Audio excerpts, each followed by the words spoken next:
Assalamualaikum warahmatullahi wabarakatuh. Alhamdulillah alladzi khalaqal insana fi ahsani taqwim.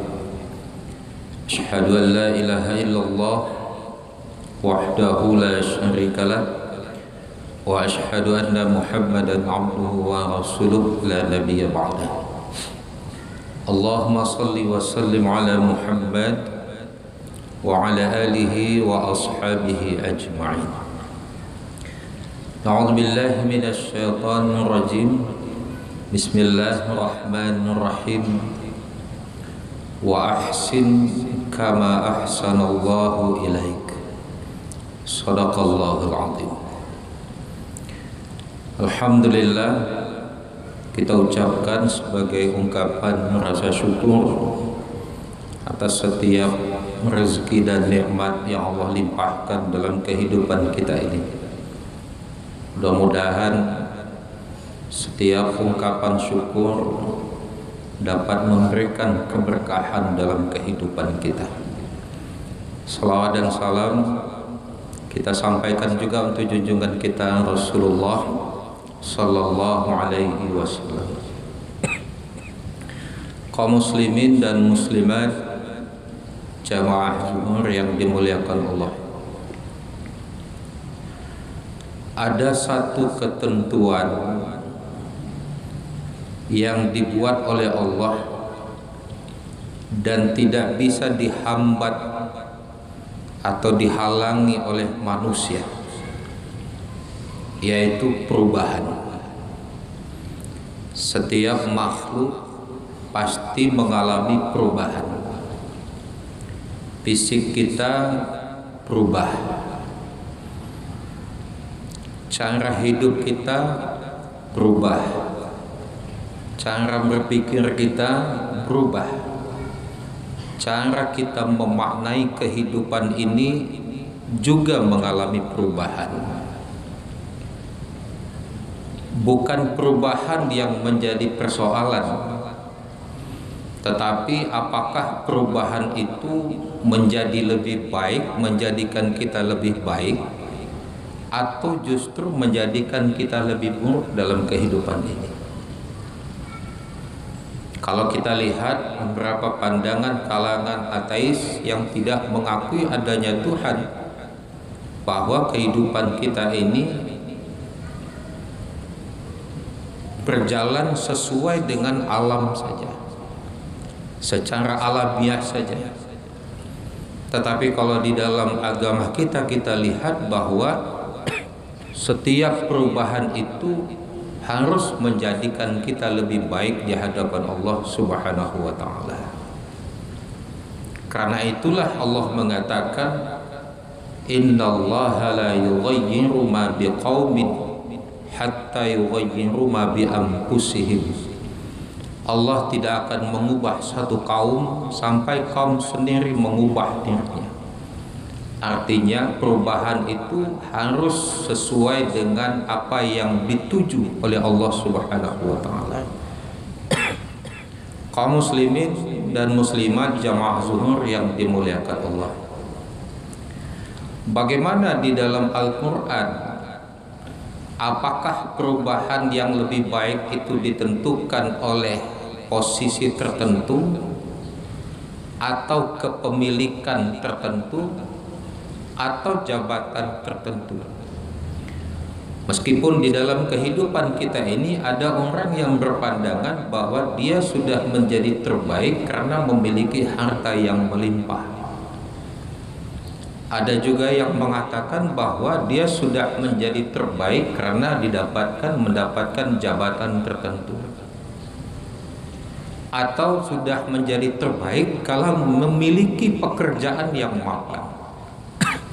Jadi selalu saja ukuran terbaik itu diukur dengan apa yang dimiliki. Kalau kita lihat di dalam Al-Quran, salah satunya adalah ternyata ukuran yang terbaik itu bukan pada apa yang dimiliki, tetapi pada apa yang dilakukan. Maka Allah mengatakan di dalam surat Ali Imran ayat 110, kuntum khaira ummatin ukhrijat linnas.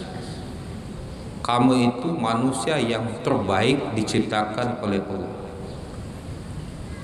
Yang mana ukurannya? Pertama, ta'muruna bil ma'ruf. Kamu menyuruh kebaikan dengan cara yang baik.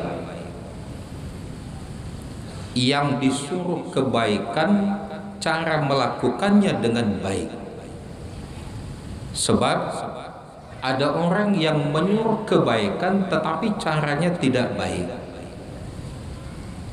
Bukan yang kebaikan yang didapatkan, tapi justru memecah kehidupan.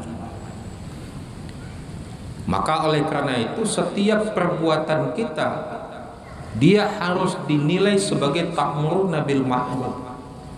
Satu sisi perbuatan kita itu mengharapkan ridha Allah, di sisi lain perbuatan itu membaikkan kehidupan sesama manusia. Pekerjaan yang kita miliki dia harus dimaknai, satu sisi dia alat untuk mencari keridhaan Allah, di sisi lain dia harus membaikkan kehidupan kita di dunia. Kalau ada yang punya jabatan, jabatan itu harus dimaknai, satu sisi dia alat untuk mendapatkan keridhaan Allah, tapi sisi lain dia harus membaikkan kehidupan ini. Itulah salah satu Allah katakan manusia yang terbaik. Dan itu dilakukan tanpa batas. Selalu menyuruh kebaikan dengan cara-cara yang baik. Intinya adalah bagaimana kita memaknai setiap perbuatan kita, dia menjadi ibadah di sisi Allah dan kebaikan di sisi manusia. Yang kedua, tanhauna 'anil munkar, bahwa yang terbaik di sisi Allah itu adalah mereka yang senantiasa mencegah kemungkaran. Secara sederhana kita melihat dan memahami mencegah kemungkaran itu banyak dimaknai dengan cara melarang orang berbuat maksiat. Tapi kalau sekedar melarang, yang dilarang orang lain, tapi yang melarang belum tentu.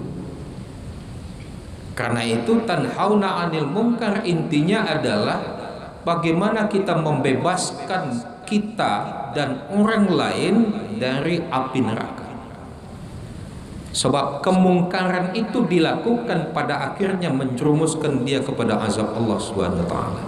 Maka tanhauna 'anil munkar, upaya membebaskan kita dan orang lain dari azab Allah. Dan inilah bisnis yang menguntungkan kata Allah. Bisnis yang bisa membebaskan kita dari azab Allah Subhanahu wa taala. Maka tanhauna 'anil munkar bukan sekedar kita melarang, tetapi bagaimana kita bisa menyelesaikan atau menghindarkan sebab-sebab orang melakukan perbuatan munkar. Kalau seandainya ada orang yang mencuri karena kemiskinan, maka yang dihilangkan itu adalah kemiskinannya. Maka kita berinfak sedekah untuk orang yang tidak mampu, secara tidak langsung kita sudah melakukan tanhauna 'anil munkar. Karena boleh jadi orang yang diberikan infak karena ada yang dibeli, dia tidak jadi melakukan pencurian. Maka bukan sekedar melarang, tapi bagaimana aktif kita membebaskan orang lain dari sebab orang menjalan melakukan maksiat. Kadal fakru ayyakuna kufran. Kefakiran bisa saja menjadikan orang menjadi kufur. Oleh karena itu kata Allah SWT, yang terbaik itu adalah kalau di dalam kehidupan ini perbuatannya mengandung unsur pembebasan diri kita dari azab Allah Subhanahu wa taala. Yang ketiga, yang terbaik itu adalah kalau ada orang yang di dalam kehidupannya ketika melakukan kebaikan, maka kebaikan itu dia abadikan untuk bekal dia menghadap Allah Subhanahu wa taala. Karena dipastikan bahwa kematian itu sebuah kepastian, tidak ada perbedaan pendapat. Tapi yang menjadi persoalan adalah apa yang kita bawa ketika kita menghadap Allah Subhanahu wa taala. Inna lillahi wa inna ilaihi raji'un. Karena itu, sekecil apapun kebaikan yang kita lakukan dalam kehidupan ini, maka hendaklah kita pastikan itu menjadi bekal kita menghadap Allah Subhanahu wa taala. Ini dilakukan tanpa batas, sampai bahkan kita dipanggil oleh Allah Subhanahu wa taala.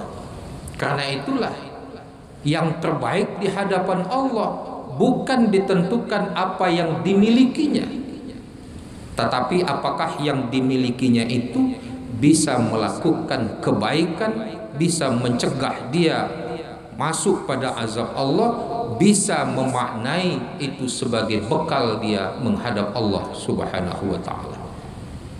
Karena itulah kaum muslimin dan muslimat jamaah zuhur yang dimuliakan Allah, Allah mengatakan wa ahsin kama ahsanallahu ilaik. Berbuatlah yang terbaik sebagaimana Allah berbuat baik kepada kita.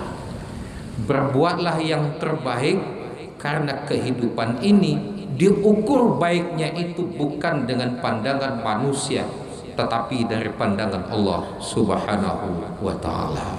Mudah-mudahan setiap pekerjaan yang kita lakukan, perbuatan yang kita lakukan dapat menjadikan kita melakukan perubahan hidup yang lebih baik di hadapan Allah Subhanahu wa taala.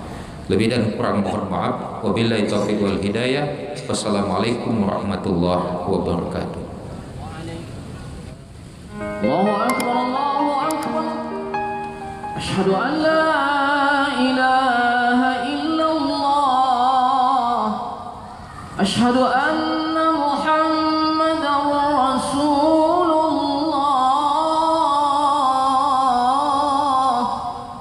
Hayya 'alas salati, hayya 'alal falah. Qad qamatis salatu, qad qamatis salah.